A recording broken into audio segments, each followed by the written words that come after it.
அனைத்து தமிழஞ்சங்களுக்கும் வணக்கம். நான் கண்ணன் முருகேசன், கட்டுமான பொறியாளர். எல்லோரும் எப்படி இருக்கீங்க? நல்லா இருக்கீங்கன்னு நினைக்கிறேன். நம்மளுடைய புது ப்ராஜெக்ட் அப்டேட்டு, அதில் வந்து நம்மளுடைய சைட்டில் வந்து போர்வெல் போட போகிறோம். இந்த போர்வெல் பற்றின அப்டேட்டும் இந்த வீடியோவில் நம்ம தர போகிறோம். சென்னை ஐயப்பந்தாங்கலில் இருக்கிற விஜிஎன் கிராண்டியர் லேஅவுட்டில் நம்மளுடைய new project plan, structural drawing, elevation அனைத்தும் முடிஞ்சுது. அப்ரூவல் முதற்கொண்டு வாங்கியாச்சு. இப்போ வந்து பார்த்திங்கன்னா ஷெட்டு, ஆளுங்க தங்குறதுக்கும் ஜாமான் வைக்கிறதுக்கும் ஷெட்டு ஒன்று போடுறோம். நம்மளுக்கு வேலைக்கு தண்ணி தேவை, அதனால் வந்து போர்வெல் போடுறோம். போர்வெல் முன்னாடியே போட்டோம்னா நம்மளுக்கு வந்து பில்டிங் ஆரம்பிக்கிறது வந்து சின்ன இடம் தான், போர்வெலுக்கான இடம் ஒதுக்கி தான் வச்சுருக்கோம். ஆனால் வந்து எல்லாமே ஆரம்பிச்சிட்டோம்னா போர்வெல் போடுறது கொஞ்சம் கஷ்டமாக இருக்கும். அதனால் முன்கூட்டியே போர்வெல் முடிச்சிருவோன்ட்டு ஆரம்பிச்சிருக்கோம். இப்போ வந்து போர்வெல் போடும்போது பூஜை போடுறோம். பூஜை போடுறது முக்கியமாக அப்படின்னு கேட்டிங்கன்னா, கண்டிப்பாக பூஜை போட்டு தான் அந்த அனைத்து விதமான வேலைகளையும் நம்ம வந்து செய்கிறோம். பூஜை போட்டு பண்ணும்போது ஆண்டவன் கையில் எல்லாத்தையும் ஒப்படைக்கிறோம். ஆண்டவன் வந்து நம்மளுக்கு எல்லாத்தையும் நல்லதாக செய்வார் அப்படிங்கிற நம்பிக்கையில் நம்ம வந்து இந்த பூஜையை போட்டு சிறப்பாக ஆரம்பிக்கிறோம். அது சிறப்பாக முடியணும் அப்படிங்கிறது நம்மளுடைய வேண்டுதல். இன்றைக்கி நம்ம வந்து ஷெட் ஒர்க் ஒரு பக்கம் நடந்துகிட்ருக்கு, போர் ஒர்க் நடந்துகிட்ருக்கு. இந்த போரில் என்ன விஷயம் உங்களுக்கு அப்டேட் பண்ணுறேன்னாக்கா, இங்கே வந்து பார்த்திங்கன்னா 2 விதமான போர் நாங்கள் வந்து இங்கே வந்து போட போகிறோம். ஒரே போர்லேயே 2 விதமான மெத்தட் ஃபாலோ பண்ணுவோம். ஃபஸ்ட்டு வந்து பார்த்திங்கன்னா, அந்த மண் லூஸ் சாயில் இருக்கிறத வந்து எடுத்துகிட்டு போய் ஹாட் ஸ்டேட்டை வரைக்கும் ஸ்லோ ரிக்குன்னு சொல்லிட்டு 7 இன்ச்சு பைப் இறக்கி பண்ண போகிறோம். ஸ்லோ ரிக் போட்டு 7 இன்ச்சு பைப் இறக்க போகிறோம்.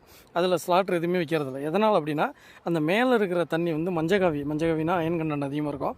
அது நம்மளுக்கு வந்து பிரச்சனைகளை தான் கொடுக்கும். அந்த தண்ணி வந்துன்னா அதை ஃபில்ட்ரு பண்ணி எல்லாம் பண்ணுறதுக்கு செலவும் அதிகம்.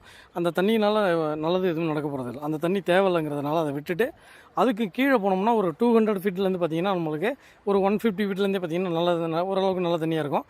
அந்த தண்ணியை எடுத்து நம்ம யூஸ் பண்ணலாம் அப்படிங்கிறதுனால கம்ப்ரஸ் போர் போட்டு அதுக்கும் கீழே, அது எத்தனை அடி இந்த போர் போதோ அதுக்கும் கீழே போயிட்டு கம்ப்ரஸ் போர் போட்டு 5 இன்ச்சு பைப்பு உள்ளே இருக்க போகிறோம். 2வது கேசிங்காக அதில் தான் ஸ்லாட்டர் பைப் வச்சு நம்ம வந்து தண்ணி எடுத்து நம்ம யூஸ் பண்ண போகிறோம்.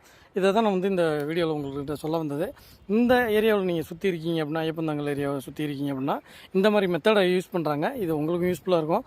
யாராவது வந்து வெளியில் உங்களுக்கு வந்து சென்னையிலே தாம்பரம் இன்னும் வேறு பக்கத்தில் வந்து போர்வெல்காரங்களை கூப்பிட்டு வந்து கம்ப்ரஸ் போரையே மேலேருந்து போட்டு ஓட்டி எடுத்திங்கன்னா அந்த தண்ணி வந்து மஞ்சகாவையும் கலந்து தான் தண்ணி வரும்.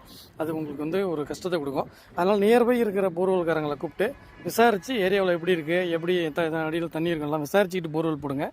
அதை வந்து இந்த வீடியோ மூலமாக உங்களோட பகிர்ந்துக்கிறேன். நாங்கள் இந்த போர்வெல், இபி எல்லாமே நாங்கள் வந்து இங்கே வந்து நம்மளே ஃபாலோ பண்ணி வீட்டுக்காரங்களுக்கு சப்போர்ட் பண்ணி தரோம். ஷெட்டு முதற்கொண்டு போட்டு ஒர்க்கை வந்து ஸ்டார்ட் பண்ண போகிறோம். இப்போ நம்ம பார்த்துக்கிட்டு இருக்கிற இந்த போர் தான் வந்து ஸ்லோரிக் போர்னு சொல்கிறோம். இது வந்து பார்த்திங்கன்னா தண்ணி உள்ளே போயிட்டு மண்ணை குடஞ்சி அந்த மண்ணை வந்து சேராக வெளில எடுத்துகிட்டு வரும். மட்டுக்குழிக்குள்ளே போய் விழுந்ததுக்கப்புறம் திரும்ப அதை அலசி எடுத்து வெளில மண்ணை சேர கொட்டிகிட்டு இருப்பாங்க. தண்ணி திரும்ப உள்ளே போகும். புதுசாக தண்ணி நம்ம அந்த மட்டுக்குழியில் ஊற்றுவோம்.